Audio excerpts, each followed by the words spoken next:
Imagine you're a detective. Just arrested someone. You search the house, and in the back of a bedroom drawer, behind the car magazines and old birthday cards, you find a driver's license that doesn't belong to them. Then another one. Then 7 more. Who keeps that? Who looks at someone like that and thinks, yeah, I'll hold on to this?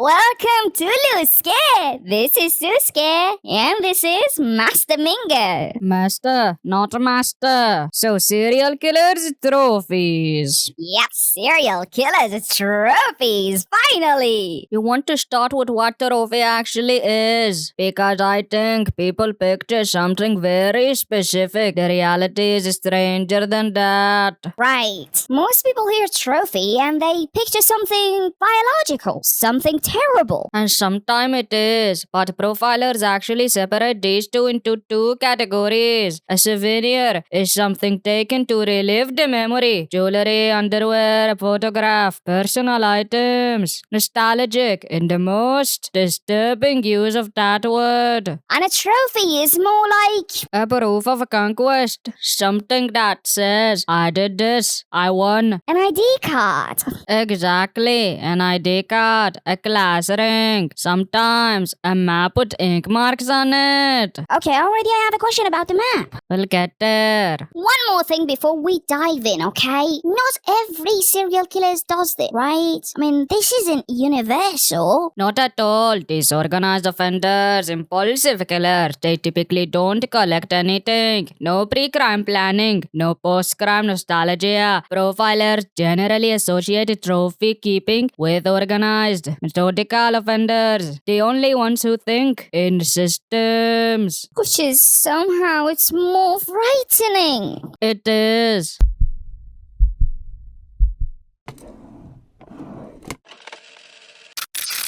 Okay, Dennis Rader, BTK, find, torture, kill. It's rhythmic. Find, torture, kill. Find, torture, kill.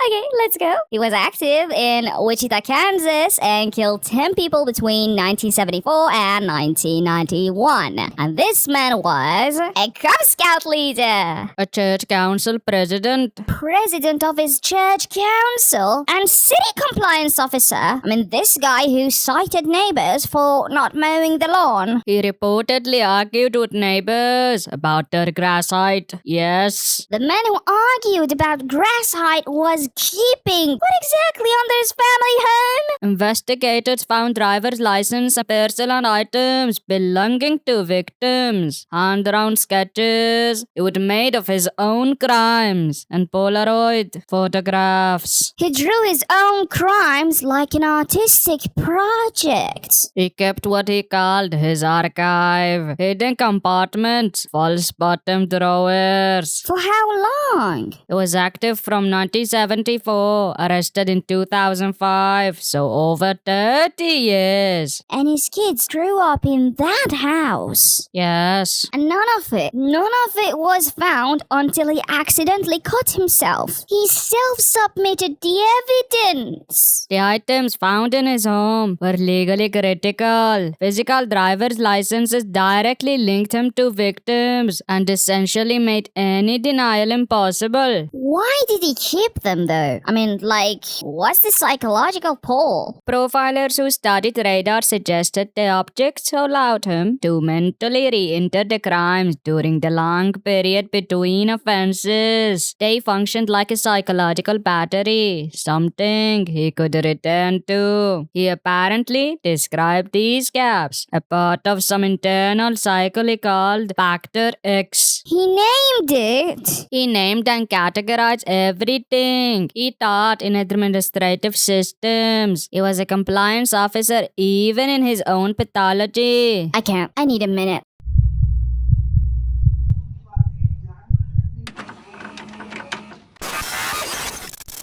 Jeffrey Dahmer, 17 murders in Milwaukee, active between 1978 and 1991. Everyone knows about the broad strokes of Dahmer. What I want to talk about is why he kept what he kept. Because I think it reframes the whole thing in a way that's harder to dismiss. Say more. Dahmer kept Polaroids, skulls, and preserved remains. Investigators believe, based on what he told them directly, that his primary fear was abandonment. He couldn't bear the idea of his victims leaving. So the logic, according to his own statement, was if he killed them, they could never walk out the door. Which is the most extreme manifestation of loneliness that I've ever heard articulated. Brian Masters wrote a book about him. He called Dahmer's apartment a shrine. The items weren't trophies of conquest. They were in Dahmer's mind a way of making someone permanently his. That almost makes it worse. It does make it worse. And how did it end? In July 1991, a victim named Tracy Edwards, this young fella, escaped with a handcuff still on his wrist, flagged down 2 police officers on the street. When they went back to Dahmer's apartment, an officer opened the bedside drawer, looked for the handcuff key, and found the Polaroids. 17 murders. Everything stored in an apartment. And it ended because someone just opened the drawer. It usually ends with something small. That's terrifying. Yes, but it's also what makes trophies such a liability. Profilers described them as a double-edged sword. They serve the offender's psychology, but they create a physical paper trail that investigators can follow. The thing he couldn't let go of is the thing that catches him. Every time.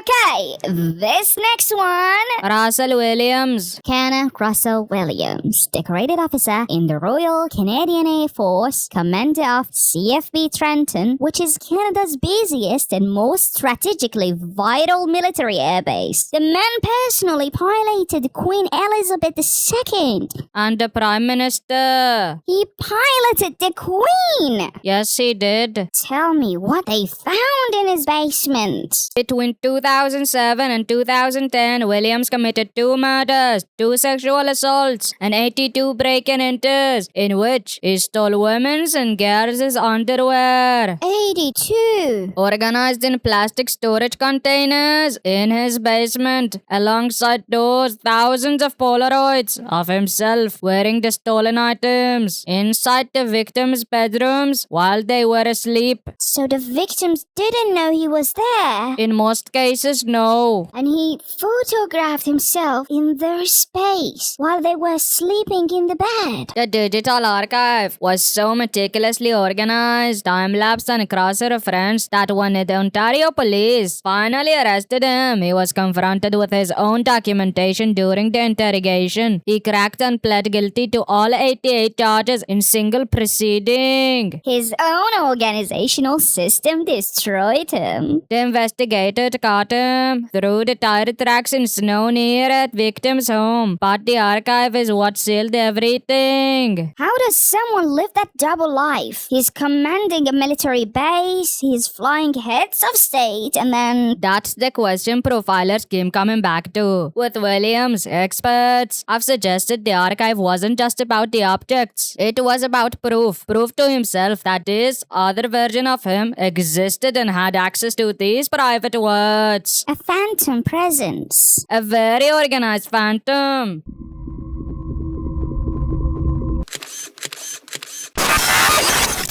John Wayne Gacy. This one has a detail that I cannot get past. Which one? He was photographed shaking hands with Rosalind Carter, the First Lady of the United States, and he was a precinct captain, a successful contractor. He performed at children's hospitals dressed as Pogo the Clown. And he had 33 victims buried under and around his house. His dining room was literally built on top top of the mass grave. 29 were eventually excavated from the crawl space. What did he keep? Wallets, driver's licenses, social security cards, a class ring belonging to a victim named John Zaitz, a jacket embroidered with Zaitz's name, and a collection of police badges. And 3 handcuffs. He used them in his shows. There is something deeply wrong about that. The handcuffs. Investigators believe that the ID card serves as a very specific psychological function for Gacy. He reportedly viewed his victims as what he called worthless runaways. Keeping their identification wasn't just nostalgia. It was, according to profilers, a kind of scoreboard. Proof that he could make a person disappear completely and the world wouldn't even notice. Megalomania. It's like saying in Harry Potter, they were saying like Wingardium Leviosa. It's not Leviosa. It's Leviosa. Extreme, unchecked megalomania, and it would have gone on indefinitely except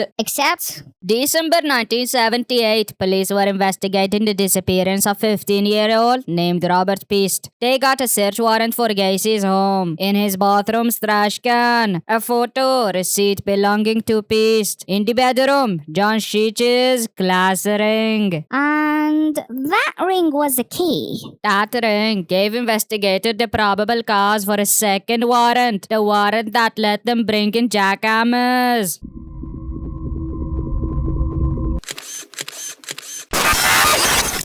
I want to talk about the Bernardo case because it involves trophies doing something I haven't seen in any other case. They didn't just catch the killer, they collapsed an entire prosecution strategy. Paul Bernardo and Carla Homolka, Ontario, Canada, late 1980s. In the early 1990s, multiple murders and assaults. Bernardo had also been identified as the Scoreboard rapist, linked to over a dozen attacks. And together, they were visually the exact portrait of a successful young couple, both conventionally attractive. The media called them Ken and Barbie killers, which is the most unsettling use of that phrase. What they collected were videotapes, cassettes documenting the crimes. When Homolka eventually cooperated with prosecutors, and I want to be careful about that because this is genuinely complicated, she presented herself as a victim, a battered partner who was coerced into participating. And prosecutors believed her. They struck a plea deal, 12 years for manslaughter. And then, months after the deal was signed, investigators researched the house. They noticed a recessed spotlight fixture in the master bedroom ceiling.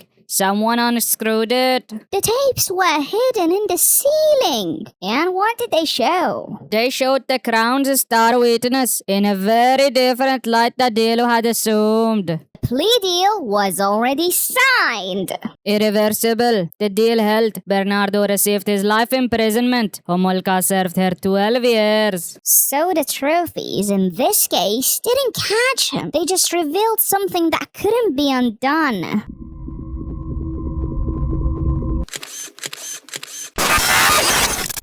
Okay, I said I had questions about the map. This is the map. Robert Hansen, Anchorage, Alaska. 17 confirmed murders between 1971 and 1983. He was a commercial baker, well-liked and quiet. And on weekends? On weekends, he would abduct women, fly them in his private plane into the Alaskan wilderness, release them, and hunt them. Like the most dangerous game. Literally, he was living that story. He owned a hunting cabin and kept detailed records. Investigators found a collection of his victims' jewelry hidden in hollowed-out section of his wooden bedpost. Like a hunting trophy wall. That's how the profilers have described it. The psychology of the big game hunter. Hansen had reportedly suffered significant rejection throughout his life. A facial condition, a stutter. The hunting framing, according to one theory, was a way of inverting that, of redefining himself as a someone with absolute power over a situation. And a map?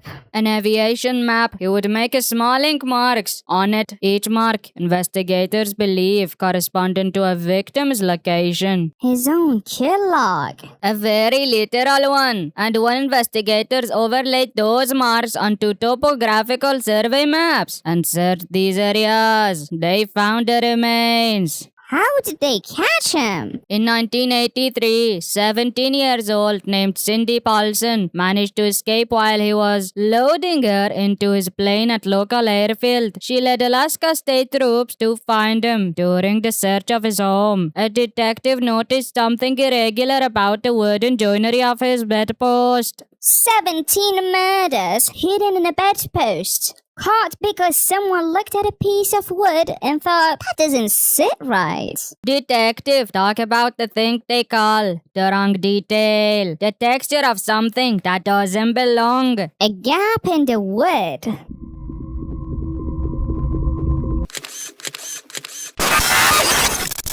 I want to do one more case, okay? Because I think it's the one that should bother people most. Not because what he did. I mean, that's horrifying too, but because of where the evidence was. Joel Rifkin, Long Island, 17 confirmed murders between 1989 and 1993, living with his mother in a suburban house. Unemployed landscaper, and in his childhood bedroom, in the back of a standard wooden desk drawer, next to his car magazines, driver's licenses, credit cards, a sweater, a single earring. Items connected to 17 separate victims across multiple counties. He was keeping them in a desk drawer while his mother was down the hall living. She had no idea. And those IDs were how investigators identified victims who had been dumped in waterway without any identification. The drawer was the only thing linking 17 cold cases together. He was caught in 1993 when the troops pulled him over on the Southern State Parkway. No rear license plate. There was a body in the back of his truck. The subsequent search of the bedroom found the drawer. It's always something completely mundane. The mundane is how it ends, almost always. So, what does any of this tell us? Like, is there a through line? A few things profiler come back to consistently. 1. The trophy is never really about the object. It's about what the object lets the person re-experience. The feeling of control. Or belonging, or superiority, whatever the core psychological drive is, the object is just the switch that turns it back on. And it stops working. That's the other thing. According to forensic behavior research, the psychological charge from static object diminishes over time. So the period between offenses tends to shorten. The offender needs a new object. The collection is escalation. The collection is both a record and a warning. When investigators find a curated archive, however small, it tells them something is likely to happen again soon or already has happened. And yet, these men kept them, knowing at some level what they were. Gacy had victims in his crawl space and gave basement tours. Rader sent a floppy disk himself. Hansen marked a map in ink. Rifkin put everything in a drawer he used every day. They couldn't let go. So, there is what I keep thinking about. These men went to work every day, went to church, they managed military bases, they sold bread, they coached kids, and the whole time, underneath the floorboards, behind the bedposts, up in the ceiling lights. Everything. Maybe the scariest part isn't what they kept. No? It's completely unremarkable they looked while they were keeping it. We are covering a lot of ground on this channel. We were, and the next episode is one I have been wanting to do for a while. We are looking at cases where the evidence wasn't physical at all. No drawer, no floorboard, and just patterns of behaviors that someone finally noticed. Which raises an entirely different question about what evidence actually means. If you want that episode, Subscribe to Luske. We'll see you in the dark.